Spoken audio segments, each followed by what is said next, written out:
ये जो कांग्रेस है पूरा दिन संविधान को हाथ में लेके संविधान की रक्षा हम करेंगे, लोकतंत्र की रक्षा हम करेंगे, दलितों के मसीहा हम हैं, उनके हकों की रक्षा हम करेंगे चिल्लाती है ना, उसकी एक बहुत ही नीच और घटिया कहानी सुनाता हूं। आप सभी बाबू जगजीवन राम के बारे में जानते हैं। दलितों के एक बहुत ही महान नेता थे। पॉपुलैरिटी उनकी इतनी थी कि सोनिया गांधी, राजीव गांधी की रैली में जितने लोग नहीं आते थे उतने लोग इनकी रैली में आ जाया करते थे। लेकिन कांग्रेस को ये बात हजम नहीं हो रही थी। उन्हें भारत में सबसे बड़े दलित नेता अंबेडकर जी के बाद माना जाता था और भारत का अगला प्रधानमंत्री, अगला दलित प्रधानमंत्री के रूप में उन्हें देखा जाता था। पर कांग्रेस को पावर अपने हाथों से चली जाए ये बर्दाश्त कहाँ है। फिर यहीं से शुरू होती है बाबू जगजीवन राम की बर्बादी की कहानी, जो उन्हें कहीं का नहीं छोड़ती। इन द एंड उन्हें राजनीति से रिजाइन करके भैया एकांत जिंदगी बिताने के लिए मजबूर कर दिया जाता है। तो आइए शुरू करते हैं। ये पॉपुलैरिटी का अंदाजा आप इससे लगा सकते हो कि जितने लोग इंदिरा गांधी, राजीव गांधी की रैलियों में नहीं आते थे उससे कहीं ज़्यादा लोग जगजीवन राम जी के छोटे मोटे कार्यक्रमों में आ जाते थे। अखबार हो गया, मीडिया हो गई,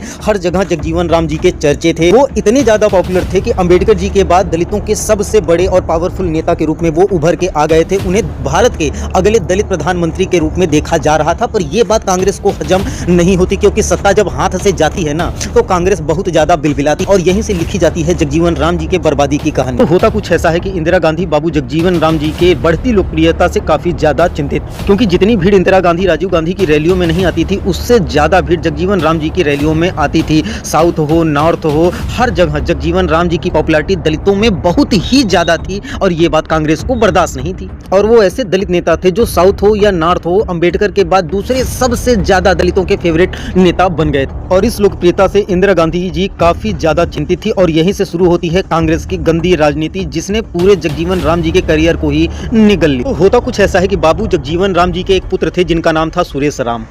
राजनीति से उनका दूर दूर तक कोई रिश्ता नहीं था, पर कहते हैं ना कि हर व्यक्ति की कुछ न कुछ कमजोरी होती है। तो वैसा ही इनके साथ था। सुरेश राम जी के साथ दिल्ली विश्वविद्यालय में पढ़ने वाली एक छात्रा सुमन चौधरी के साथ इनका प्रेम प्रसंग चल रहा था और कांग्रेस सुमन चौधरी को बलि का बकरा बनाने वाली थी। मतलब सुमन चौधरी को भी पता नहीं था कि आने वाले कुछ दिनों में उनके साथ ऐसा कांड होने वाला है ना जिसे वो झेल नहीं पाएंगे। होता कुछ है कि एक दिन सुरेश राम और सुमन चौधरी दोनों कनॉट प्लेस के बगल में HKL भगत करके एक होटल है, वहाँ पे दोनों मिलने का प्रोग्राम बनाते हैं। दोनों इंटीमेट भी होते हैं, मतलब आप समझ ही सकते होते हैं। लेकिन वहीं पे भाई इनके साथ कांड हो जाता है और वहीं पे ना उन दोनों की अश्लील फोटो खींच ली जाती है और उस लड़की की जिंदगी को पूरी तरीके से बर्बाद कर दिया जाता है। लेकिन ये आग इतनी ज्यादा थी कि इसमें सिर्फ सुमन चौधरी झुलस जाए ऐसा हो नहीं सकता था, क्योंकि ये सारी की सारी प्लानिंग ही जगजीवन राम जी को लेकर की गई थी। तो उस समय मेनका गांधी ना कांग्रेस में ही थी और मेनका गांधी एक पत्रिका चलाती थी जिसका नाम था सूर्या। अब यहाँ पे आप देखोगे कि कांग्रेस कितना गिर सकती है। मतलब मेनका गांधी खुद एक महिला होते हुए भी बिना उन अश्लील फोटोज को